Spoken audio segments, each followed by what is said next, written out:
Bonjour à tous, je m'appelle Lucie Assanté, une étudiante qui entre dans sa 4e année à l'Université d'Ottawa et je me considère comme un individu anglophone avec une compétence professionnelle limitée dans la langue française.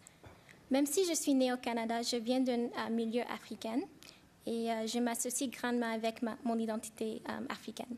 Ma famille s'est établie à Winnipeg et ma mère, une réfugiée congolaise, me raconte les défis de l'intégration dans la société canadienne.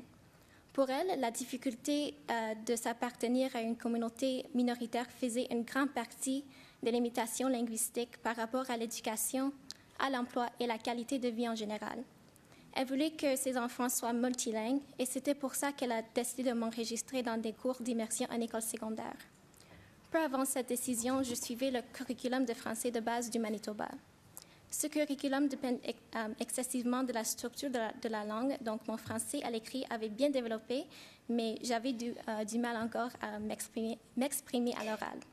It was in the 9th grade that I began participating in school-based and provincial oratory art competitions, and although nerve-wracking, it was the first time I had been given the opportunity to practice my French-speaking skills. I found myself facing many of the same limitations as my secondary school colleagues. Although we had been given all of the tools to advance ourselves in our second language, or maybe third language, the frequency in which we were given the opportunity to actualize these skills were far and few in between.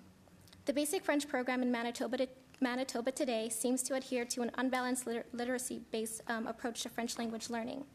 Throughout my experience in the classroom, our studies focused primarily on the learning of complex sentence structures and obsolete verb tenses. So despite many of us becoming proficient in the written art, our ability to speak in a leisurely conversation with relative ease and fluidity suffered greatly.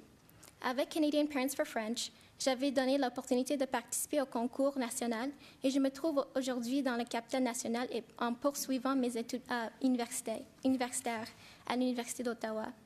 Au niveau supérieur, il y a plusieurs de nous qui subissent des difficultés de nouveau, mais grâce aux établissements au campus, tels que le Centre d'aide à la rédaction des travaux universitaires et l'implication de certaines régulations académiques, on est offert une multitude de ressources qui aident au succès académique.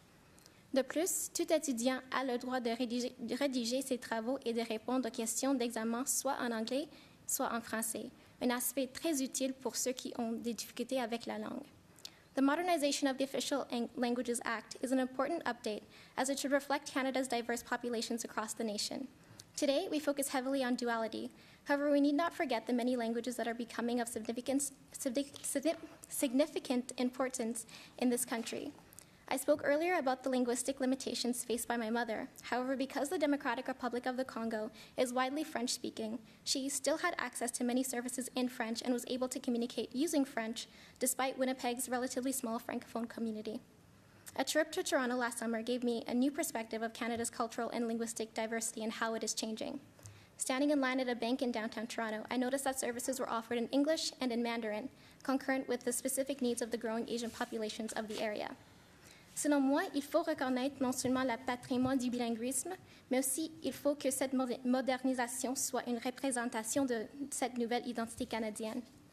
Plusieurs immigrants constituent des portions significatives de nos communautés et dans le cas comme celui de Toronto, il est nécessaire d'accommoder les besoins des régions spécifiques. I hope to see not only greater push in French language instruction pertaining to oral communication, but as well a more inclusive approach to French languages used by minority groups across Canada to accommodate the changing linguistic identity of this country. Je suis honorée de faire partie de cette conversation aujourd'hui et j'ai hâte de voir toutes les implications rénovées qui vont se réaliser au futur proche. Merci.